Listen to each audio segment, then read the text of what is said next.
Study point YouTube চ্যানেলে তোমাদের সকলকে স্বাগত। ফাইনালি আমাদের আজকের মক টেস্ট 2 কমপ্লিট হলো। ওকে, আশা করছি তোমরা সকলেই দিয়েছো।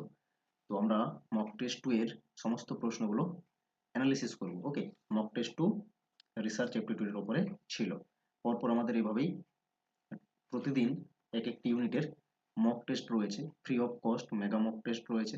ওকে, 19 তারিখ থেকে শুরু হয়েছে, আজকে 20 তারিখ, আজকে আবারও একটি টেস্ট হলো, মানে টোটাল দুটো টেস্ট কমপ্লিট হলো। নেক্সট টেস্টগুলো যারা দিতে চাইছো ডেসক্রিপশন চেক করো, সেখানে টেলিগ্রাম গ্রুপের লিঙ্ক এবং হোয়াটসঅ্যাপ গ্রুপের লিঙ্ক পাবে। তো যে কোনো এক জায়গায় যুক্ত হতে পারো বা দু জায়গায় যুক্ত হতে পারো বিভিন্ন আপডেটস এবং এই ধরনের বিভিন্ন অপরচুনিটির জন্য। ওকে, তো দেখো আমাদের 28 তারিখ অবধি মক টেস্ট চলবে এভাবেই, প্রতিটি ইউনিটের প্রতিদিন এক একটি ইউনিটের করে টেস্ট হচ্ছে। ওকে, লিঙ্ক সকাল 11টা থেকে দেওয়া হচ্ছে, 5টা অবধি বিকেল অ্যাক্টিভ থাকবে লিঙ্ক। ওকে, টেলিগ্রাম এবং হোয়াটসঅ্যাপ গ্রুপে লিঙ্কগুলো পেয়ে যাবে এবং রাত্রে আমরা 8টার সময় প্রতিদিন এই কোয়েশ্চেন্সগুলো নিয়েই অ্যানালিসিস করছি। ওকে, চলো আজকের প্রশ্নগুলো নিয়ে আমরা ডিসকাস করব। তার আগে একবার রেজাল্ট দেখে নেব। দেখো হাইয়েস্ট হয়েছে আজকে পুরো 100%। ওকে, সমস্ত 10টি প্রশ্ন কারেক্ট করতে পেরেছে। আরও একজন রয়েছে, এরকম আরও অনেকেই রয়েছে, কিন্তু হাইয়েস্ট এখানেই ছিল আর কি, তার জন্য এটা আমি রেখেছি এখানে। 100%, 90%, 70%, 80% এরকম রয়েছে নাম্বার। ওকে, চলো প্রশ্নগুলো আমরা ডিসকাস করি। দেখো ফার্স্ট কোয়েশ্চেন্স মক টেস্ট 2 এর। According to UGC regulations 2018 on plagiarism, level 3 plagiarism refers to similarity. তো লেভেল 3 যে প্লেগারিজম, টোটাল 4টি লেভেল আছে, 4টি লেভেলের মধ্যে লেভেল 3 কোনটাকে আমরা বলবো? অ্যাবভ 60% যদি সিমিলারিটি হয় প্রিভিয়াস রিসার্চ ওয়ার্কের সঙ্গে, ওকে, তাহলে সেটা ধরাবে level 3 plagiarism. Option number 1 correct answer হবে। পুরো ডিটেল এক্সপ্লেনেশন দেখো এবং সঙ্গে সঙ্গে 4টি যে লেভেল প্লেগারিজমের কত পার্সেন্ট অবধি হলে সেটাকে বলা হবে। 0 লেভেল বলা হয় যদি আপ টু 10% হয়, যেটাকে মাইনর সিমিলারিটিস বলা হয়, এখানে কোনো পেনাল্টি থাকে না। ওকে, লেভেল 1 হচ্ছে 10% টু 40% সিমিলারিটি। এখানে ম্যানুস্ক্রিপ্ট উইথড্র করে নিতে বলা হতে পারে, যে জার্নালে তুমি সাবমিট করবে রিসার্চ আর্টিকেল লিখে বা ম্যানুস্ক্রিপ্ট সাবমিট করবে। ওকে, সেখান থেকে তুলে নিতে বলবে যদি এই পার্সেন্টেজ থাকে, অথবা কারেকশনের জন্য বলবে বা রিরাইটের জন্য বলতে পারে। এরপর লেভেল 2তে বলা হচ্ছে সিমিলারিটিজ অ্যাবাভ 40 টু 60% যদি থাকে তাহলে এটা লেভেল 2 প্লেগারিজম। এখানে পুরোপুরি ম্যানুস্ক্রিপ্ট উইথড্র করে দেওয়া হবে, plus shall be denied a right to 1 year annual increment। তাহলে যে প্রফেসর পোস্ট বা ইনস্টিটিউশনাল পোস্ট রয়েছে সেখানে ইনক্রিমেন্ট 1 ইয়ারের জন্য বন্ধ থাকবে। shall not be allowed to be a supervisor to any new masters MPhil PhD students। R supervisor করতেও দেওয়া হবে না যদি এরকম হয়। ওকে, নেক্সট হচ্ছে লেভেল 3। লেভেল 3 অ্যাবভ যদি 60% থাকে, পুরোপুরি ম্যানুস্ক্রিপ্ট তুলে নিতে বলবে, প্লাস হচ্ছে 2 সাকসেসিভ ইয়ার ইনক্রিমেন্ট বন্ধ থাকবে এবং কোনো সুপারভাইজার করতে পারবে না। এগুলো পেনাল্টি হয়। ওকে, আশা করছি বুঝতে পেরেছো। নেক্সট দেখো question number 2। List 1 list 2 match করতে হবে। লিস্ট 1 এর স্যাম্পলিং মেথডসগুলো রয়েছে এবং লিস্ট 2 তে রয়েছে প্রসিডিউর।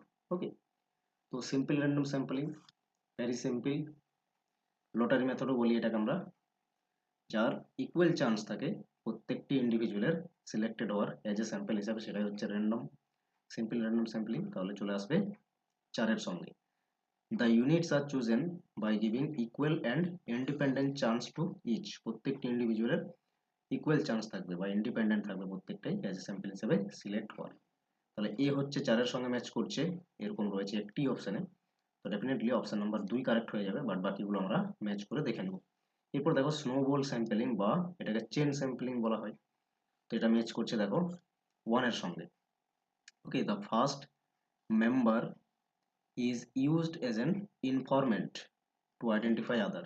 তো চেন সিস্টেম টাইপের। ওকে, যেভাবে পুলিশ ইনফরমেশন বের করে সাধারণত, এটা মনে রাখো। আর এইভাবে পুরো প্রসেসটা চলতে থাকে আর তার সঙ্গে লিঙ্ক আপ হয়ে হয়ে আমরা ইনফরমেশন গেদার করতে পারি স্নোবল স্যাম্পলিং এর থেকে। ওকে, ক্লাস্টার স্যাম্পলিং এ কি হয়, এক একটা ক্লাস্টারে ভাগ করা হয় আর এক একটা ক্লাস্টারকে র্যান্ডমলি চুজ করা হয় এজ এ স্যাম্পল, আর স্ট্র্যাটিফাইডে চলে আসবে 3, okay, the units are chosen from defined groups or level randomly.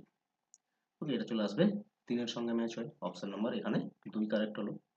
দেখো next question number 3। Question number 3 তে বলা হয়েছে the ethical considerations in research includes, কোন বিষয়গুলোতে এখানে যে 5টি মেনশন রয়েছে সেখানে এথিক্যাল বিষয়টা আসবে, ওকে, বা মেনটেন করতে হবে।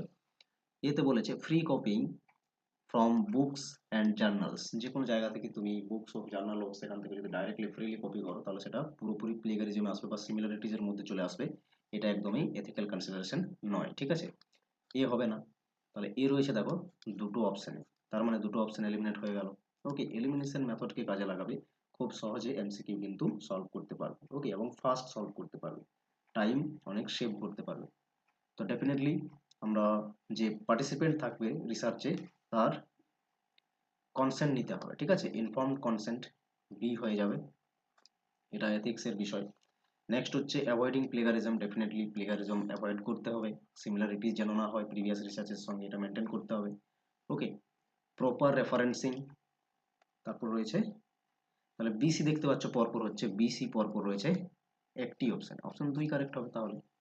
ওকে, তাহলে B C D, definitely proper referencing করতে হবে, সাইট করতে হবে, এগুলোই আসবে। Okay, privacy as an insignificant issue, তো ডেফিনেটলি প্রাইভেসি মেনটেন করতে হবে, যারা রেসপন্ডেন্ট বা পার্টিসিপেটস, ঠিক আছে, তাদের প্রাইভেসি অবশ্যই মেনটেন করে রাখতে হবে, যেহেতু ইনসাফিসিয়েন্ট বলেছে সেই জন্য এটা হচ্ছে না। তাহলে চলে আসবে B C D correct, option number 2 সেই জন্য কারেক্ট হলো। নেক্সট দেখো কোয়েশ্চেন নাম্বার 4। কোয়েশ্চেন নাম্বার 4 এ কি বলা আছে, do not expect to have everything button up in your mind beforehand. Okay, এটা একটা ফ্রেজ। ওকে, তো এই ফ্রেজে কি বলা হয়েছে, this is very much true in the context of, কোন বিষয়ের থেকে এটা সঠিক, এখানে যে 4টে অপশন রয়েছে বলতে হবে, ঠিক আছে, আর্টিকেল রাইটিং এর ক্ষেত্রে এটা ঠিক, নাকি delivery of speech, conducting on interview, নাকি বলা হয়েছে সাপ্লাইং ব্যাকগ্রাউন্ড ইনফরমেশন। অ্যাকচুয়ালি এর কারেক্ট অ্যান্সার হয়ে যাবে option number 3, conducting on interview. ঠিক আছে, তো দেখো বিষয়টা হচ্ছে যে ফ্রেজে বলা রয়েছে, ঠিক আছে, মানে কোনো কিছুই ফিক্সড নয়, সব সময় চেঞ্জ হতে পারে, এবং তুমি অলরেডি আগের থেকে কোনো কিছু ফিক্স করে রাখতে পারবে না যে এই পার্টিকুলার প্রশ্নগুলো আমি জিজ্ঞেস করব, আর পরবর্তী তার যে রেজাল্ট সেটাও তুমি ফিক্স করে রাখছো, ঠিক আছে, এইভাবে ম্যানারে কিন্তু চলবে না। ইন্টারভিউতে কি হয়, যতক্ষণ না তুমি ইনফরমেশন পাচ্ছ ততক্ষণ সেটা বলতে পারবে না যে এক্স্যাক্টলি এটা, কারণ যে রেসপন্ডেন্ট সে কিভাবে অ্যান্সার দেবে, ঠিক আছে, সেই বিষয়গুলো পুরো যে কোয়েশ্চেন্সগুলো তুমি করেছো সেগুলো পুরোপুরি চেঞ্জও হয়ে যেতে পারে যখন ইন্টারভিউ নেবে, এবং কুইকলি কোয়েশ্চেন্স ফর্মুলেটও করতে হতে পারে, নাকি আগে থেকে তুমি ফিক্স করে রাখবে প্রশ্ন, ঠিক আছে, সেখানে সেই মাইন্ড সেট আপ কাজে লাগাতে হবে পার্টিকুলার একটা কনটেক্সটে যখন ইন্টারভিউ হবে। ওকে, নাথিং এখানে ফিক্সড, সেই জন্য হবে অপশন 3, যা বলা হয়েছে do not expect to have everything button up, কোনো কিছুই তুমি স্থির করে রাখতে পারবে না বা ফিক্স করে রাখতে পারবে না তখন না তুমি বিষয়টা হাতে আনতে পারছো, বোঝা গেছে। ওকে, নেক্সট দেখো কোয়েশ্চেন নাম্বার 5। কোয়েশ্চেন নাম্বার 5 এ স্টেটমেন্ট বেসড রয়েছে, স্টেটমেন্ট 1 এবং স্টেটমেন্ট 2। দেখো স্টেটমেন্ট 1 এ কি বলেছে, integration of qualitative and quantitative research methods is a trend accepted in social science research। তো ডেফিনেটলি এখন মিক্সড মেথড বা যেখানে কোয়ালিটেটিভ অ্যান্ড কোয়ান্টিটেটিভ মিক্সড থাকছে সেই ধরনের রিসার্চের অ্যাকসেপ্টেন্স অনেক বেশি রয়েছে বা এরকম ট্রেন্ড চলছে, এটা কারেক্ট স্টেটমেন্ট একবারে। ওকে, স্টেটমেন্ট 2 তে কি বলেছে, some critics say that research methods have fixed epistemological and ontological implications and as such mixed methods are not desirable। ওকে, তো এখানে কিছু ক্রিটিক্স রয়েছেন যারা বলছেন এপিস্টেমোলজিক্যাল বা অন্টোলজিক্যাল ইমপ্লিকেশনস আলাদা রয়েছে, বা এর আলাদা আলাদা ডোমেন রয়েছে বা ফিক্সড রয়েছে, এদের মানে ইন্ডিভিজুয়াল কনসেপ্ট রয়েছে, ওকে, যেগুলো মিক্স করলে সেটা তাদের যেহেতু ডাইমেনশন আলাদা সেই জন্য সেটা ডিজায়ার নয়। তো ডেফিনেটলি কিছু ক্রিটিক্স রয়েছেন যারা এরকমও থিঙ্কিং করে থাকেন। ওকে, বোথ ইন্ডিভিজুয়ালি দুটো স্টেটমেন্টই কিন্তু কারেক্ট, এখানে পুরো দুটো স্টেটমেন্টকে এক্সপ্লেনও করা রয়েছে।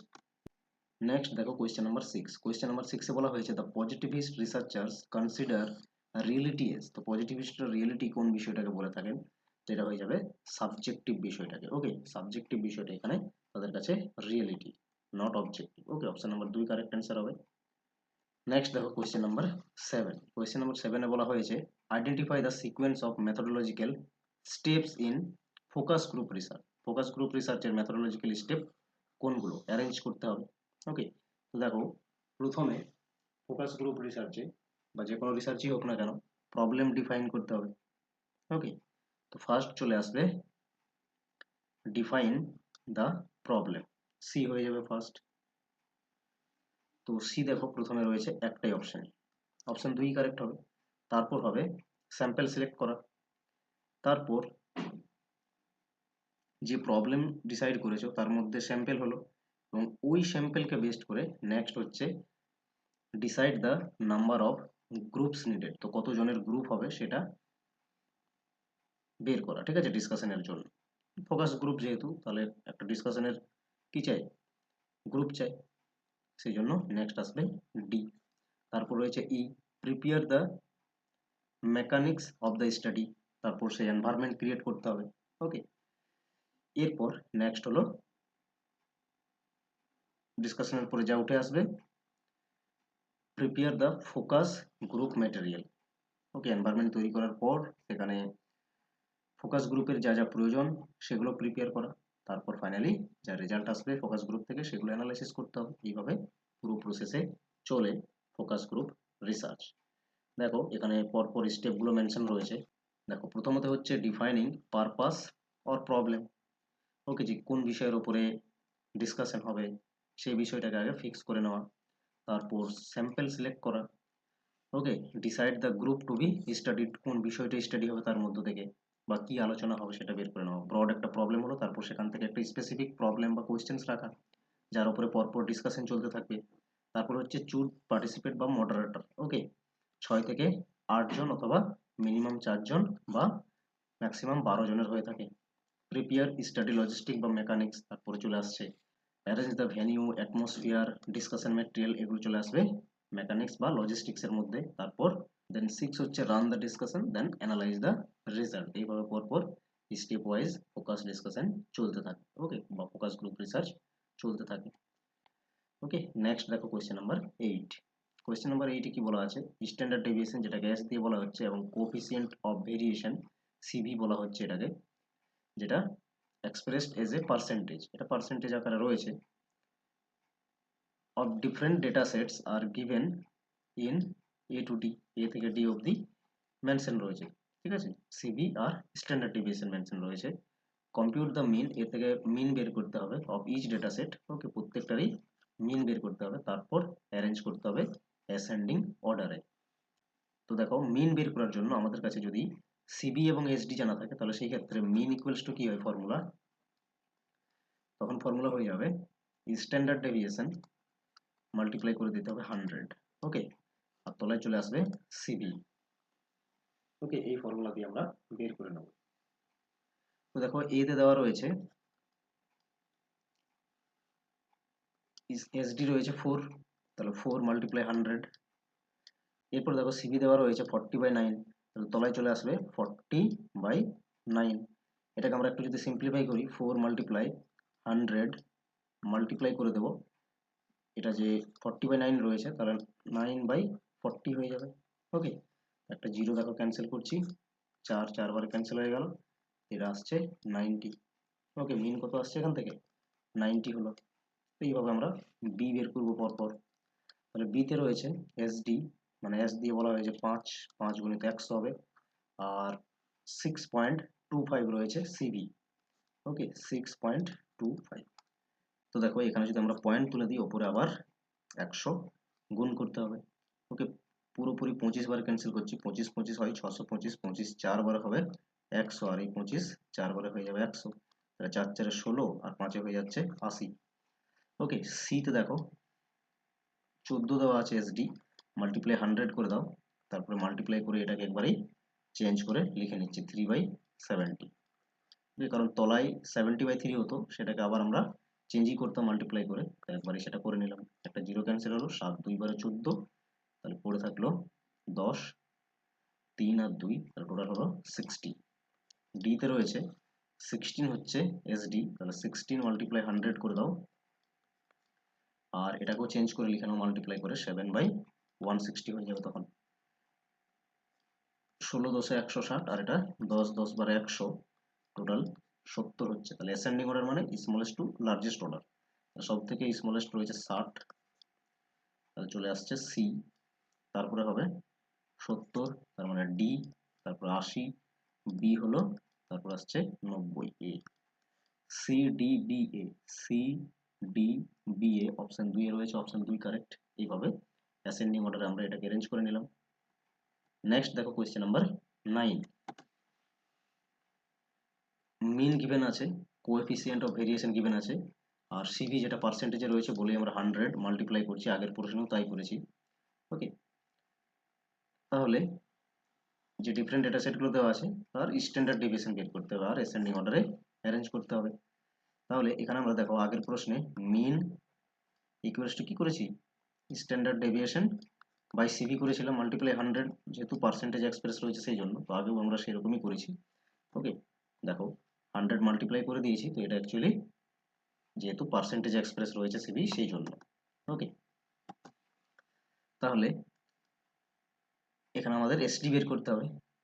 তো এই ক্ষেত্রে মিন মাল্টিপ্লাই সিভি হয়ে যাবে, আর এসডি মাল্টিপ্লাই থাকছে 100। তো যেহেতু এসডি বের করব, এসডি ইকুয়ালস টু এই মিন আর সিভি যে মাল্টিপ্লাই রয়েছে তার তলায় 100 চলে আসবে। ঠিক আছে, এটা হবে এখন ফর্মুলা। ওকে, তো দেখো এর ক্ষেত্রে এসডি আমরা বের করছি, এসডি কত হবে এর ক্ষেত্রে, মিন ইন্টু সিভি করো। মিন রয়েছে 60, সিভি রয়েছে 70/3 মাল্টিপ্লাই, আর এই 100 এটাকে আমরা মাল্টিপ্লাই ফরম্যাটে কনভার্ট করে 1/100 করছি। ঠিক আছে, ক্যান্সেল করো, দেখো দুটো জিরো ক্যান্সেল হয়ে গেল, 3 2 6, তাহলে 7 2 14, কত আসছে 14। বি তে কি দেওয়া রয়েছে, মিন 80 আর সিভি রয়েছে 6.25। ওকে, নিচে চলে আসবে 100, এই পয়েন্ট তুলে দাও, আবার একটা 100 দিতে হবে তাহলে। ওকে, 25 25-এ 625, 25 4-এ 100, 25 4-এ 100। ওকে, 4 4-এ 16, 16 5-এ 80, তাহলে বি এর ক্ষেত্রে আসছে 5 স্ট্যান্ডার্ড ডেভিয়েশন, 5 আসছে। সি এর ক্ষেত্রে বের করো, দেখো সি এর ক্ষেত্রে 70 হচ্ছে মিন, তাহলে 70 গুণিত সিভি 160/7, তলায় 100 আসতো, তো সেই 100-কে 1/100 করে মাল্টিপ্লাই করে নিচ্ছি এইভাবে। দুটো জিরো দেখো ক্যান্সেল হয়ে গেল, আর এই 7 7 ক্যান্সেল হয়ে যাবে, তাহলে সি এর ক্ষেত্রে আসছে 16। ওকে, সি এর ক্ষেত্রে কত এলো 16। এরপর ডি এর ক্ষেত্রে দেখো মিন রয়েছে 90, মাল্টিপ্লাই করো 40/9 মাল্টিপ্লাই 1/100। ওকে, দুটো জিরো আবার ক্যান্সেল, 9 9 ক্যান্সেল, পড়ে থাকলো 4, তাহলে এর ভ্যালু আসছে 4। অ্যাসেন্ডিং অর্ডারে বলেছে স্মলেস্ট টু লার্জেস্ট করতে হবে, সব থেকে স্মলেস্ট ডি, তাহলে ডি হলো, তারপর হচ্ছে 5 মানে বি, তারপর হচ্ছে 14 এ, তারপর সি, ডিবিএসি, ডিবিএসি অপশন 3 তে রয়েছে, অপশন 3 কারেক্ট। আশা করছি বুঝতে পেরেছো। দেখো নেক্সট প্রশ্ন বলা হয়েছে what is a questionnaire. Questionnaire actually কি, কোয়েশ্চেনিয়ার হচ্ছে ডেটা কালেকশনের একটি ইনস্ট্রুমেন্ট, অপশন নাম্বার 2 কারেক্ট হবে। আশা করছি সবাই বুঝতে পেরেছো সমস্ত 10টা প্রশ্ন মক টেস্ট এর। এভাবেই আগামী মক টেস্টগুলো দেওয়ার জন্য ডেসক্রিপশন চেক করো, সেখানে টেলিগ্রাম গ্রুপের লিঙ্ক বা হোয়াটসঅ্যাপ গ্রুপের লিঙ্ক পেয়ে যাবে, যুক্ত হয়ে থাকো, পরবর্তী মক টেস্টের লিঙ্ক সেখানে পেয়ে যাবে। কালকে আবার রয়েছে ইউনিট 3 মক টেস্ট। ওকে, আজকের মতো এখানেই আমরা শেষ করছি, কালকে আবার মক টেস্টের প্রশ্নগুলো নিয়ে অ্যানালাইসিস করব। Thank you.